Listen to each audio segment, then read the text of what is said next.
एक छोटे से गांव में, जहां पेड़ हरे भरे थे और घर मिट्टी के बने थे, एक छोटी लड़की आरा रहती थी। एक दिन जब बाहर तेज बारिश हो रही थी और बिजली कड़क रही थी, आरा अपनी बेडरूम की खिड़की के पास उदास बैठी थी। आकाश बादलों से ढका था और सब कुछ ग्रे और नीरस लग रहा था। वो अपनी छोटी सी खिड़की से बाहर देख रही थी। बारिश की बूंदें शीशे पर टप टप गिर रही थी। उसके लिए ये दिन बहुत बोरिंग था और उसे लगा कि शायद आज कोई अच्छी चीज नहीं होगी। तभी अचानक एक छोटी सी चमकदार नीले रंग की तितली कहीं से उड़ती हुई आई और खिड़की के शीशे पर आकर बैठ गई। ये कोई साधारण तितली नहीं थी, ये एक हल्की सी चमक के साथ स्पंदन कर रही थी। आरा ने तितली को देखा, उसकी आंखें थोड़ी खुली रह गई। उसे विश्वास नहीं हो रहा था कि इतनी उदासी में ये सुंदर चमकती हुई तितली कहां से आ गई। उसने धीरे से खिड़की खोली।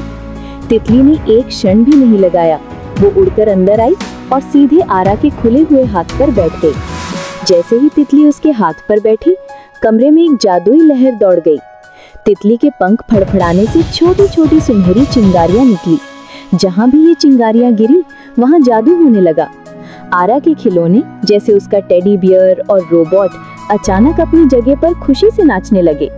उसकी स्टडी टेबल पर रखी ड्राइंग बुक के पन्ने अपने आप पलटने लगे और उनमें रंग भरने लगे, जैसे कोई अदृश्य कलाकार काम कर रहा हो।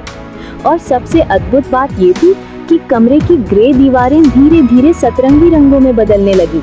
हर तरफ इंद्रधनुष के रंग बिखर गए। आरा पहले तो हैरान रह गई। उसकी आंखें अविश्वास से चमक रही थी। फिर उसके चेहरे पर एक बड़ी प्यारी हंसी फैल गई। वो खिलखिलाकर हंस पड़ी और अपने नाचते हुए खिलौनों के साथ घूमने लगी, मानो पूरे कमरे में खुशियों की धुन बज रही हो।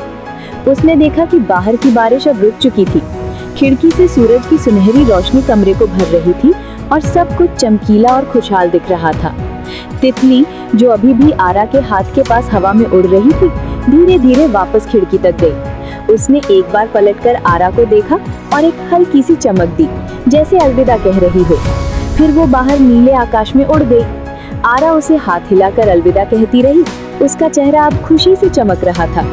उस दिन आरा ने सीखा कि जादू हर जगह है, बस उसे देखने और महसूस करने की जरूरत है।